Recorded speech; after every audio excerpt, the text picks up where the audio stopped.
Hi guys, welcome back to my channel.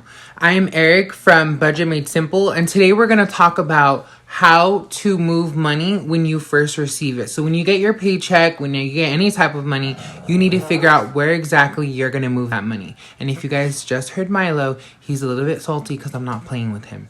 Anyways, so yes, we're going to get into that, and I'm going to show you guys exactly how I literally move the money in my accounts. I have multiple accounts, and I'm going to explain it. Thank you for being here, and let's get to it. Okay, so let's get into this. So I have a system where how I move my money, and obviously when you get paid, a lot of the times it just goes into your bank account and you see the money and you want to spend it. So when you get income, there's a process that I do, which I'm showing you now, and I have multiple bank accounts. Now, one of the bank accounts is used only for variable expenses. And in this account, I only use it for things like food, gas, restaurants, eating out, Venmoing people. Usually it's for like food related and things like that. I only use that checking account for those variable expenses. And I use that card day in and day out. It's my everyday card. That's the one card I will carry with me. The other checking account is more for fixed expenses. And these fixed expenses are usually for big ticket items like rent, paying your insurance, your car insurance, and I also pay credit cards from this major account.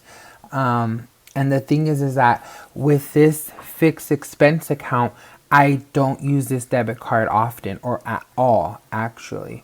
So that's one of the positive sides in saving money, and that is the account that has the extra buffer of $500 to $1,000 extra in that account.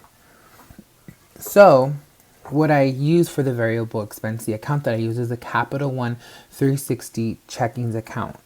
And this one is a debit account. It has a PIN, so it's secure. It's not like you're using a credit card. This card isn't used everywhere, but I haven't really had an issue with it. But I live in California, which is a big state, so there's a lot of merchants and the card is widely used. For the fixed expense account, I use a major bank, which would be, like US Bank, Chase, those types of banks. And that's why I use them, because I store a lot of my money in there. And this is, again, where I pay credit cards. So if I'm going to pay a credit card and it's on auto, it's usually going to be connected to my fixed expense account.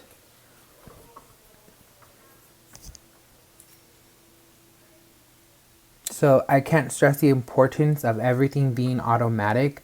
It's a lifesaver, and I never really use this debit card because everything is taken out automatically.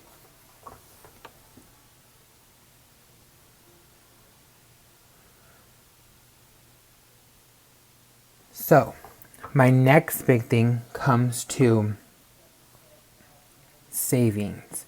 When it comes to savings, I recently started doing this where I was doing research. I mean, it's not that hard to figure out that when you get money, you right away have to train your mind to save some of it. Not all of it, but some of it. You guys saw my January budget. I put away $300. That doesn't happen very often, but what I do is I will split that money to two savings accounts.